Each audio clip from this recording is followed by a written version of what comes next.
আছেন সবাই? আশা করি ভালো আছেন। তো আমি ইউটিউবে যতগুলো ভিডিও ছাড়িয়েছি তার মধ্যে সব থেকে যে ভিডিওটা বেশি টানে সেটা হলো সিঁড়ির বিষয়।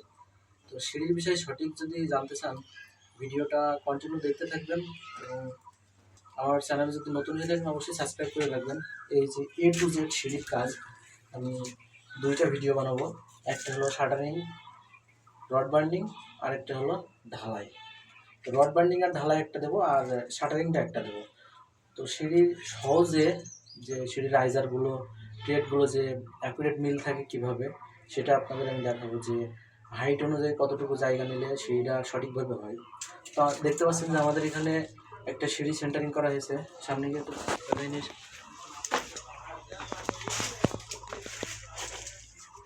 এটা একটা 2 লেয়ার সিঁড়ি, এটা একটা 2 লেয়ার সিঁড়ি। তো এখানে আমরা কতটুকু জায়গা নিয়েছি সেই জায়গাটা আমরা সঠিক যে মাপটা সেটা আমরা দেখাবো। দেখেন এখানে আমাদের হাইট আছে 5 ফিট 9 ইঞ্চি। 5 ফিট 9 ইঞ্চিতে আমরা 6 ইঞ্চি করে ধাপ দেবো। তো 5 ফিট 9 ইঞ্চিতে আমরা কিভাবে মিল করব, এখানে একটা বিষয় আছে কিন্তু। তো এই বিষয়টা জানতে হবে।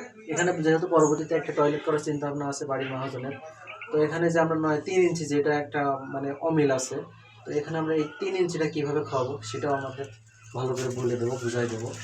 তো আমরা এখানে দেখেন যে এখানে যে মেন যে লেয়ারের টেবিল সেটা দিয়েছি 2.5 ফিট, আর যেটা টপ টেবিল হবে সেটা দিয়েছি 3 ফিট 3 ইঞ্চি। তো এখানে যে আমরা 5.5 ফিট যদি হাইট হয় তাহলে আমাদের এখানে ধাপ হবে 11টা। তো সেই জায়গায় যদি 12টা ধাপের জায়গা নেওয়া হয় সেটা অ্যাকুরেট লেভেল হবে, অ্যাকুরেট পাউন্ড হবে।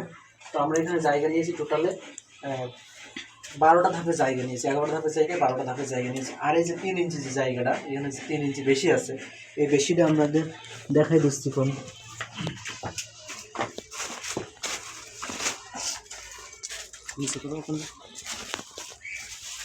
এই যে দেখেন এই যে জায়গাটা এখানে কিন্তু আমরা 3 ইঞ্চি কভার করে নিয়েছি, এবং 3 ইঞ্চি হাইট করে দিয়েছি। তাহলে আমাদের প্রথম ধাপটা হবে 9 ইঞ্চি। তো 9 ইঞ্চি কী জন্য, যে উঠতে গেলে সমস্যা হবে তা না। এখানে যখন ফ্লোর ঢালাই দেওয়া হবে, ফ্লোর টাইস করা হবে, তখন কিন্তু ওই 3 ইঞ্চি খেয়ে যাবে। ফ্লোর ঢালাই গ্যারেন্টির উপরে 3 ইঞ্চি উঠে যাবে। যখন টাইস করা হবে সিঁড়িটাও তো একই সাথে টাইস করা হবে, সেই ক্ষেত্রে জায়গাটা কিন্তু একই সাথে খেয়ে যাবে। তো এখানে যে আমরা কয়টা ধাপের জায়গা নিয়েছি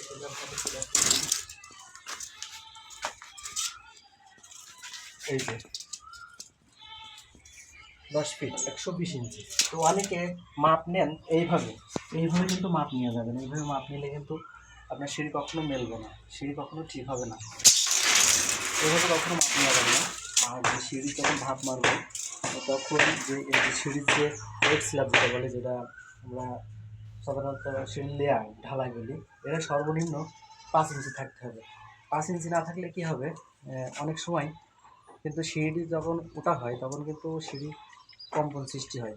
তো কম্পনটা আসবে, আর কম্পন আসলেই আপনার যখন সিঁড়িতে মাথায় যখন হেভি লোড পড়বে তখন কিন্তু যে সিঁড়ির যে ঢালাই যে থিকনেসটা ওটা কিন্তু ফেটে যাবে।